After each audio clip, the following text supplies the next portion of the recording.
Everybody, welcome to another edition of God Made Millionaire TV. And am I ever so excited that you, yes you, have stopped on by to watch the hottest show on television. And do we ever have a show lined up for you tonight? On set, waiting for us right now is Mr. Richard Flint.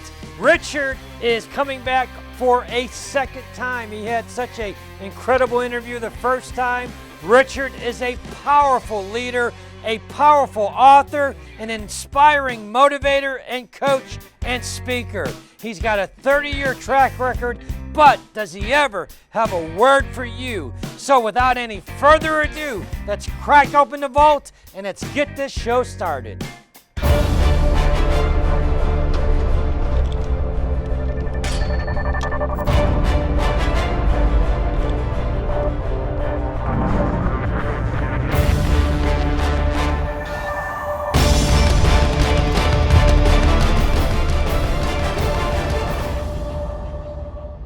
Richard Flint, welcome back to the show.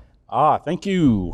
Hey, you know what? The first time you were here, what an epic interview that we had. I loved it. Our audience loved it. I had to have you come back. So thank you for coming back. I've got to continue my research with you. You do? Yeah. How did that go? Well, so far it's not complete. Okay. I want to cut to the chase, all right? Okay. I know you want to kid around with me, but I want to cut to the chase because people are hungry for wisdom. They're hungry for a word in the times that we live in. And Richard, what I want to do at this point, if you don't know, I have Richard Flint, one of the top speakers and coaches in our country. You've impacted lives all across the world, really, but you've lived by a code, the top 5 rules, right, for your living. You want to talk about these top 5 laws, please? Well, TC, all of us have a story. You and I are where we are today with what we've taken from yesterday. For me, yesterday is a reference library, not a room to live in. Right. But what I've done is I've been able to draw from my yesterday my laws that I live my life by. And let me just tell your listeners a little bit about me. I was born in New Orleans. You asked me about my real dad. I can't tell you anything because if you could see my birth certificate where it says father, there's no name. I was the result of a one-night stand because my real mother was a prostitute. And I was the result of a one-night stand she had with some guy. And she didn't want me. So when I was basically 2 weeks old, I was given away. And the home that I was given into was a very unusual home because I never heard my dad say over 10 words inside our house. My mother ruled our house. And I found out that the only reason I was adopted was my dad wanted a son. I have 3 sisters. None of my sisters are real brothers or real sisters. Right. We're all adopted from different families. And every way my mother could, she would let me know that she did not love me. I mean, what do you think it would be like on your birthday if you never got a birthday cake? I never had a birthday cake. My sisters did. You come down on Christmas morning, and as a child, you just want to get there under the tree. But there was never anything with my name on it under the tree. But your sisters had gifts. My sisters had gifts. But you didn't. Nope. And from the time that I was 6 to I was 16, my mother used to tell me 3 things every day of my life. You are the stupidest kid I've ever met in my life. You'll never amount to anything in life. And then the one that would rip my heart out. I'm sorry we ever adopted you. Wow. And when I was 15 years of age, my mother came to me and told me that if I was to live at home, I had to pay room and board. Not because we needed the money, but that was my mother's way of having control over me. So every day after football or tennis practice, I would go down to a local IGA grocery store there, and I'd work till 9 o'clock, and I'd call my dad to come get me. And I'd been 16 for 2 weeks, and I called my dad to come get me just like I always did. And my dad drove up in front of the grocery store, and I started to walk over and get in the car, and my dad opened the car door and leaned across the top of the car and said, "Richard, wait a minute." He was carrying something, and what he was carrying was a suitcase. And he came over and he set the suitcase down beside me, and I was informed that that night, my mother had made the decision that I could no longer live at home. And I wish you could have known my dad. My dad, in his own way, was a very special person, but he had no idea what to do with my mother. And fighting back the tears in his eyes, he said, "Son," he said, "I don't understand this, but I don't know what to do." And that was true. And It was his truth. He didn't know what to do. Yeah. And he squeezed my shoulder and he said, "I want you to remember one thing. I love you very much." And with that, he turned and he walked back to the car and he got in the car and he drove off. And the next memory I have in my mind is a guy grabbed me by the back of the neck and saying, "Son, get out of the street." Because I'm standing in the street and I'm watching my dad drive off. And inside me, I'm just screaming, "If you love me, how can you do this?" Right. And I walked back over to where the suitcase was and I told myself, you can't spend the rest of your life standing on a street corner. I picked up the suitcase and I walked into downtown Ardmore, Oklahoma. I went to the Hotel Ardmore. I went up to the 7th floor and I opened the door, dropped the suitcase, walked across the room, opened the window and crawled out and sat on the ledge. And on that ledge, I was making a decision. Do I live or do I die? And I understand people who commit suicide. Right, because right. The only person that can take their own life is if they feel that if they weren't here, no one would miss them. But on that ledge, I understood something. If I jumped, my mother would win.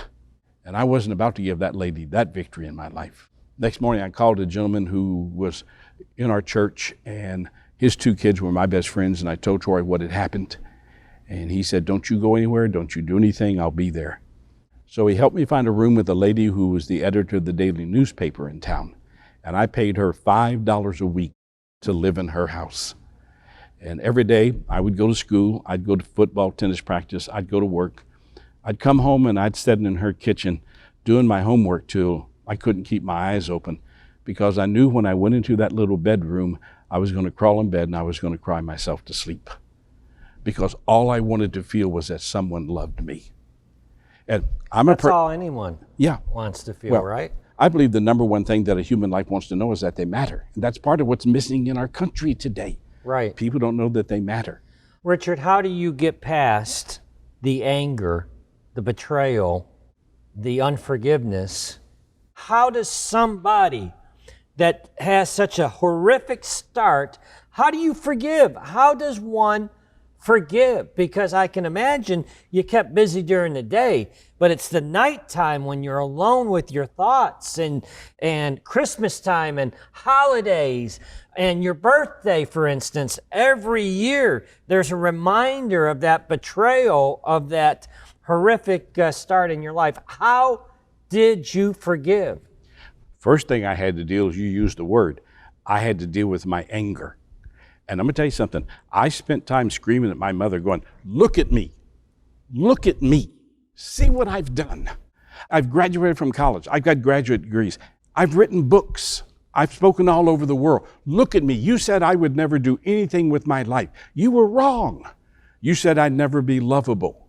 No one would ever love me. But look at my life. And look at how many people in their own way hug me every single day of my life." And then what I did, which was part of my freedom, I took a yellow legal pad.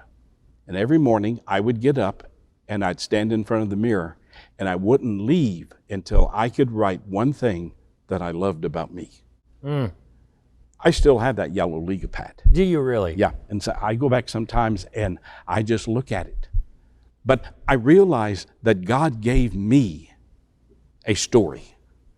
And for years I wouldn't talk about this because I felt dirty. Your mother's a prostitute. Right. But I've taken my story, and what I've done is I have defined myself. And I have actually 16 laws that govern my life. And one of those is, why spend your energy being a carbon copy when you're the original? I'm me. Right. And it took me a long time to be able to look in the mirror and go, I love that person. Because for a long time, I'd look in the mirror and I could see my mother behind me. She wasn't there, but she was there. And it took me a long time to realize I don't have to prove myself. God made me with talents. God made me with gifts. And every day I want to use my gifts. And so what I've done is I have my 5 foundational laws that I live by. Number 1, Behavior never lies. The essence of truth is not what someone says, it's what they do. I will listen to everything that someone says, but I will study their behavior. The greatest confusion there is in life is when we listen, but then we're disappointed with the behavior. If people would just understand, 99% of all of the confusion you have in your life is the result of disappointment. Wow. Because behavior cannot lie. It's the essence of truth. And the second one to me is really important, that when the day comes, because you and I both know life has an expiration date to it. Right. And when that day comes, the one thing that I want people to be able to say is that he had a positive presence that was present when he's not present. That's the greatest statement of respect. I bet in your lifetime, you've met people you couldn't wait to forget. Right. Oh, yeah. Yeah. Oh, yeah. But, or take them to the South Side. Yeah. Or take them to lunch and order theirs to go, you know. So that's the most fun you'll ever have in life. But like with me, God put 4 men in my life when I was at crossroads. And all of them were there to share their presence with me. And these 4 men, God strategically placed in my life to teach me something about myself. And I am who I am because of reality of what these 4 men brought to my life. Right. And their presence lives in me. Right. And their presence makes me strong. What are the other 3 laws real quick? Anything you don't confront, you validate. Right. And if I have a challenge with you and I don't confront it, then I've validated your behavior. So I have no reason to get down on you or criticize you because you're simply doing what I want you to do. Right. You're exactly in your life where you want to be. People tell me all the time, I don't want to be here. Well, if you don't want to be there, why are you there? Right. And then I am an original.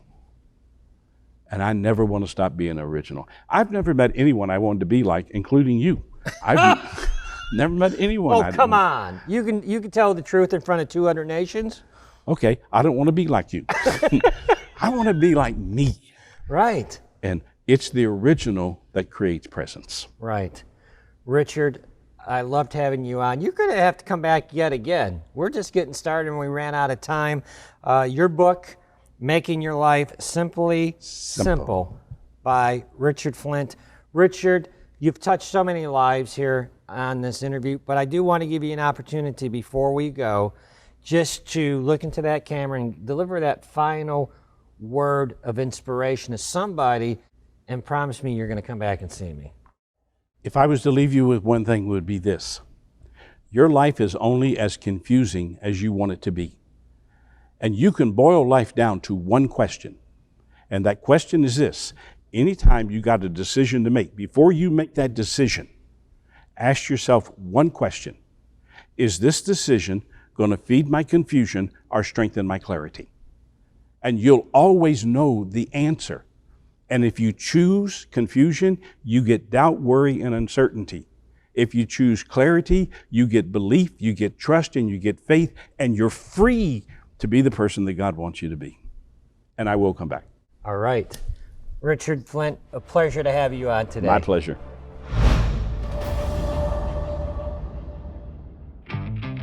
It gives me great pleasure to introduce our next guest, Mr. Mike House. Mike is a dynamic speaker with a heart to serve God's people and add value to others. Without any further ado, let's head into the set and meet this powerful, inspirational leader. Welcome to the show, Michael. Thank you for having me. Good to have you. Listen, I am thrilled to have you on the show today. Thank you for agreeing to come on the show. Just by way of introduction for the people listening at home, tell us a little bit about you and what you're up to. Sure. I am Mike House, and I am a speaker with a message really for young people to touch the hearts and mind of young people with similar backgrounds as me, to let them know that there is a better way. When I was 30 years old, I became a father, and I was terrified because I didn't want my son to be like me. As far back as I can recall, I struggled with self-limiting beliefs such as self-hate. And it had always been that way Never really understood why. But today I can say that my environment played a huge role in my beliefs because we modeled the behavior that we've been exposed to. Listen, do you ever see a hockey game? No.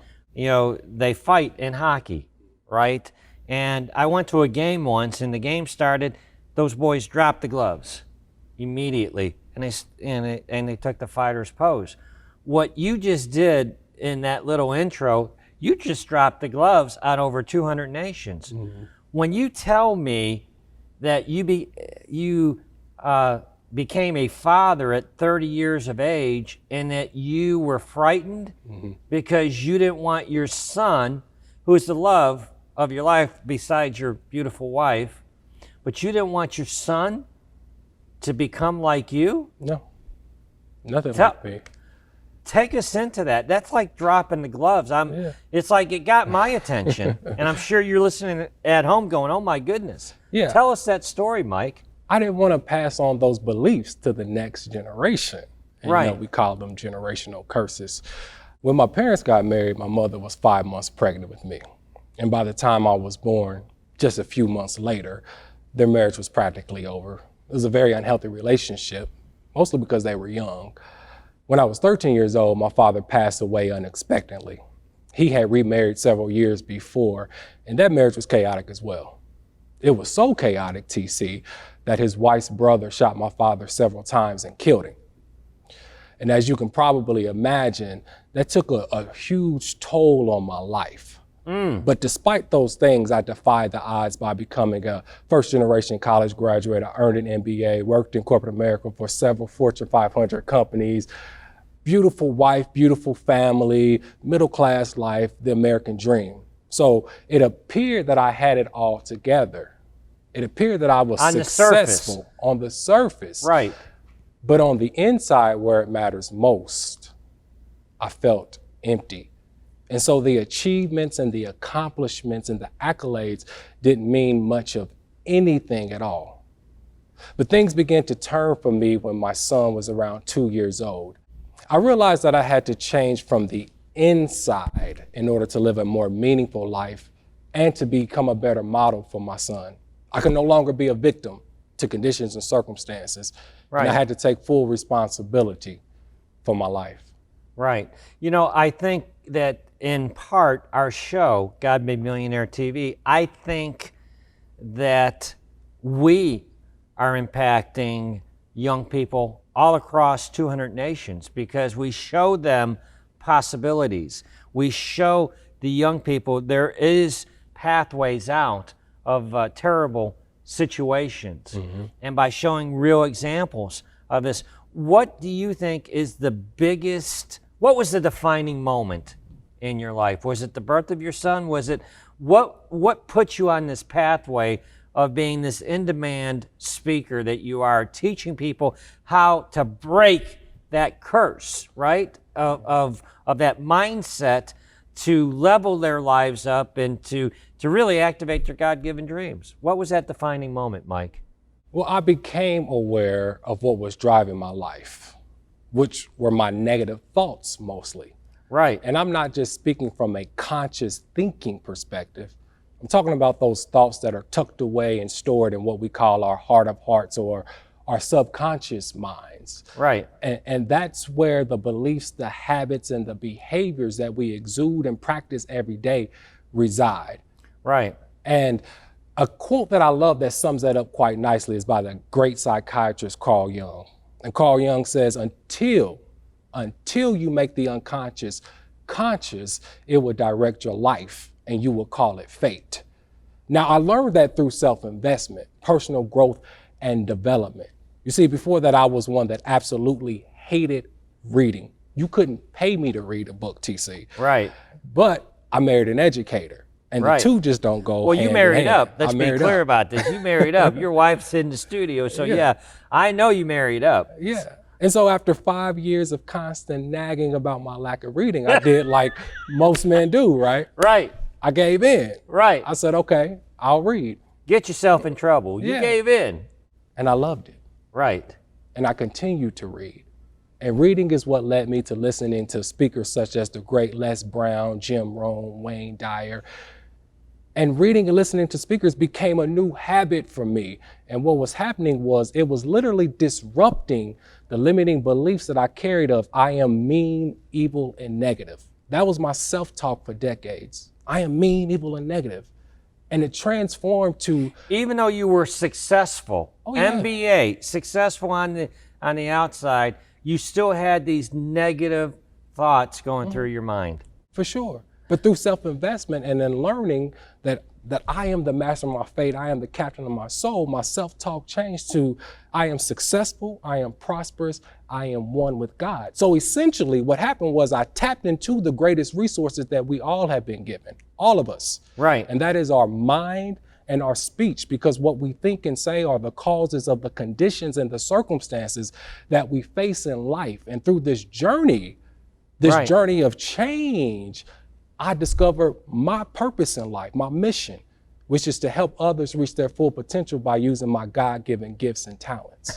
Oh, I love it. I love it. Mike, here's what I want you to do. You know, this show is broadcast, as you know, to over 200 nations worldwide. I believe God has anointed you and chosen you for this moment.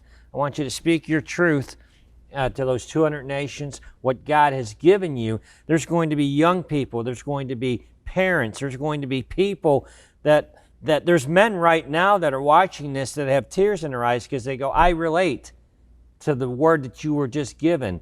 And you're watching, it's not by accident. So Mike, I want to give you an opportunity. In the midst of everything that we've got going on in our world, God has raised you up in this hour to speak this message to the people listening at home. So take your lead and share your truth. We all were created to be great because we all were created in the image of God. And with God, all things are possible. All things. That has to be a knowing, a confidence, and assurance. But oftentimes our greatness is overshadowed by the cares of life, such as the limiting beliefs that we carry, such as I don't have the money, I don't have the resources, I don't have the skill, I don't have the talent. These are generational curses that I'm bearing. But you have the ability, the power, and the authority to decondition, to change any of these limiting beliefs. They may be facts, but facts of life can change on any given day. But truth remains the same, and the truth is you were created to be great. Live in your truth. Mike, before you go, I want you to speak one other message before you go. I still got you here. I want you to speak specifically now to the young people in our country right now, at this moment. I want you to speak a special word to our young people. Look into that camera and speak to the young people, really all across the world right now. Speak to them right now. Today is a different day. It's a different day from when I was a child, when TC was a child. So young people are facing challenges that no others have faced before. But you are not a victim to the conditions and circumstances that you have been raised in. I like to say that conditioning is not your fault.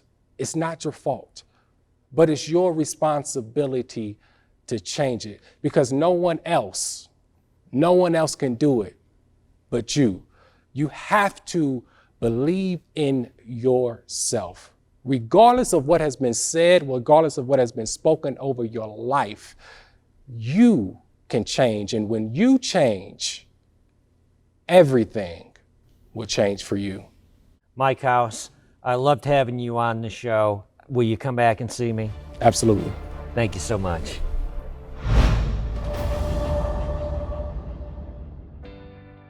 Hey everybody, can you believe we are at the end of another powerful show?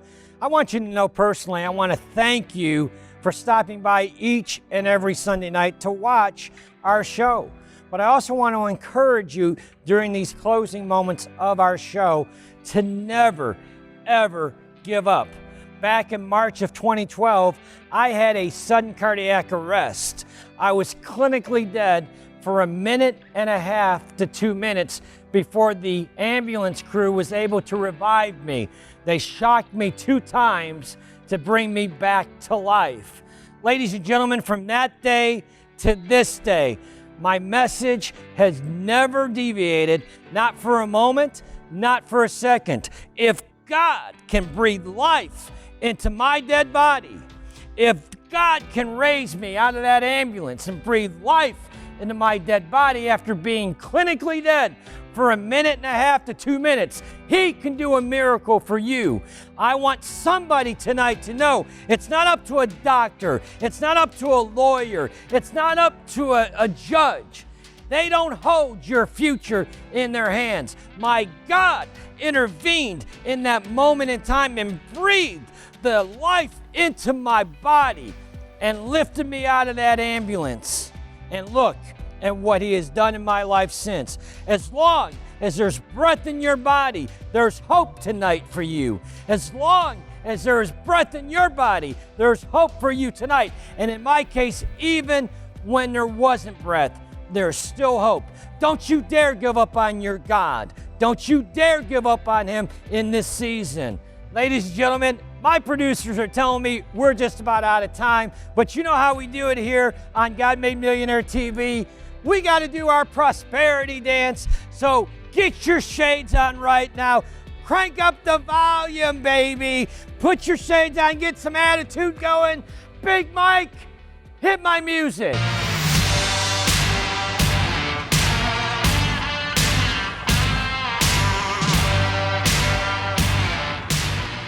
Inside the heart of each and every one of us lies a dream, a purpose we were put here on this planet to fulfill, a God-given mission.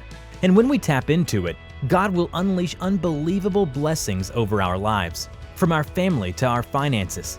T.C. Bradley's new book, God Made Millionaire, will help you bring the abundant riches of the kingdom to all aspects of your life. Order God Made Millionaire today.